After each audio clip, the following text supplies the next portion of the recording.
ಈ ಸಿನಿಮಾ ನಾನು ಮುಂದಿನ 30ನೇ ತಾರೀಕು ರಿಲೀಸ್ ಮಾಡ್ತಾ ಇದ್ದೀವಿ. ಮೊದಲು ರಿಲೀಸ್ ಮಾಡೋದಂದ ತಕ್ಷಣ ನನಗೆ ತಲೆಗೆ ಬಂದಿದ್ದೆ ಕಾರ್ತಿಕ್ ಗೌಡ್ರು, ಅವ್ರಿಗೆ ತಾಳಿಗೌಡ್ರು ಅಂತ ಕರೆಯೋದು ನಾನು. ಸೊ ನನ್ನ ಆತ್ಮೀಯ ಸ್ನೇಹಿತರು KRG ಇಂದ ಇದನ್ನು ಮಾಡಿದ್ರೆ ಈ ಥರ ತಲುಪೋದಕ್ಕೆ ಜನರಿಗೆ ತುಂಬ ಸಹಾಯ ಆಗುತ್ತೆ ಅಂತ ಅಂದ್ಕೊಂಡು ಅವರು ಕೇಳಿದೆ ನಾನು. ತುಂಬ ಸಿನಿಮಾಗಳು ಈಗ ನಾಡಿದ್ದು ಭೀಮಾ ರಿಲೀಸ್ ಆಗ್ತಿದೆ, ವಿಜಯ್ ಸರ್ ಡೈರೆಕ್ಷನ್ ಮಾಡಿ ಆ್ಯಕ್ಟ್ ಮಾಡಿದ್ದಾರೆ, ತುಂಬ ಅದ್ಭುತ ಹಾಡುಗಳು ಬಂದಿದೆ. ಸೊ ಅವ್ರಿಗೂ ಇದೇ ಮುಖಾಂತರ ನಾನು ಬೆಸ್ಟ್ ವಿಶಸ್ನ ಹೇಳ್ತೀನಿ. ಜೊತೆಗೆ ಗಣೇಶ್ ಸರ್ ಸಿನಿಮಾ ರಿಲೀಸ್ ಆಗ್ತಿದೆ, ಡೇಟ್ಗಳು ಯಾವ್ದು ಮಾಡೋದು ಅಂತ ಒಂದು 2-3 ಡೇಟ್ಗಳನ್ನು ಚರ್ಚೆ ಮಾಡಿದ್ವಿ ಕಾರ್ತಿಕ್ ಗೌಡ್ರು ನಾನು. ಅವ್ರದ್ದೇ ಸಿನಿಮಾ ಪೌಡ್ರ್ ಇತ್ತು. ಸೊ ಹಾಗಾಗಿ ಈ ಒಟ್ಟೊಟ್ಟಿಗೆ ಎಲ್ಲ ಬಂದು ಇದು ಮಾಡೋದಕ್ಕಿಂತ ಎಲ್ಲರೂ ಆರಾಮಾಗಿ ಒಂದೊಂದು ವೀಕ್ ಆದಮೇಲೆ ಬರೋಣ ಅಂತ ಅಂದ್ಕೊಂಡು ನಾವೇ ಪ್ಲ್ಯಾನ್ ಮಾಡಿಕೊಂಡು ಮೊದಲು 23ಕ್ಕೆ ರಿಲೀಸ್ ಮಾಡೋಣ ಅಂದ್ಕೊಂಡಿದ್ದೆ.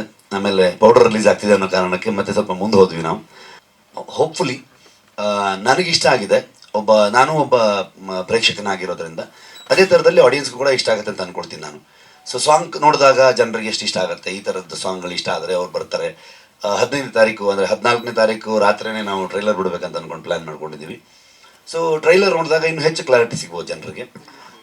ಐ ಹೋಪ್ ಈಗ ತುಂಬ ದಿನದಿಂದ ಜನರು ಥಿಯೇಟ್ರಿಗೆ ಬಂದಿಲ್ಲ ಅನ್ನೋದು, ಭೀಮಾದಿಂದ ಇನ್ನೊಂದು ಸ್ವಲ್ಪ ಜನ ಥಿಯೇಟ್ರಿಗೆ ಬರ್ಬೋದು ಅನ್ನೋಂಥ ನಂಬಿಕೆಯಲ್ಲಿದ್ದೀವಿ ನಾವು ಚಿತ್ರರಂಗ. ಅದಾದಮೇಲೆ ಗಣೇಶ್ ಸರ್ ಸಿನಿಮಾಗೆ ಬರ್ಬೋದು, ಪೌಡ್ರಿಗೆ ಜನ ಬರ್ಬೋದು ಅನ್ನೋವಂಥದ್ದಿದೆ. ಸೊ ಈ ಲೈನಪ್ಸ್ ಇದೆ, ಒಂದು ಹೋಪ್ಫುಲಿ ಚೆನ್ನಾಗಿರೋ ಸಿನಿಮಾಗಳು, ಥಿಯೇಟರ್ ಎಕ್ಸ್ಪೀರಿಯನ್ಸ್ ಕೊಡುವಂಥ ಸಿನಿಮಾಗಳು ಲೈನಪ್ಪಲ್ಲಿ ಇದೆ ಅನ್ನೋ ನಂಬಿಕೆಯಲ್ಲಿದ್ದೀವಿ ಅಷ್ಟೇ. ಸೊ ಅದು ಫಾಲೋಅಪ್ಪಲ್ಲಿ ಜನರಿಗೆ ನಂಬಿಕೆ ಉಳ್ಕೊಂಡ್ರೆ ಖಂಡಿತವಾಗ್ಲೂ ಮುಂದಿನ ಸಿನಿಮಾಗೆ ಬರ್ಬೋದು ಅನ್ನೋವಂಥ ಒಂದು ಆಶಾಭಾವನೆಯಲ್ಲಿದ್ದೀವಿ. ಹೇಳುವುದಕ್ಕೂ ಕೇಳುವುದಕ್ಕೂ ಸಮಯವಲ್ಲ.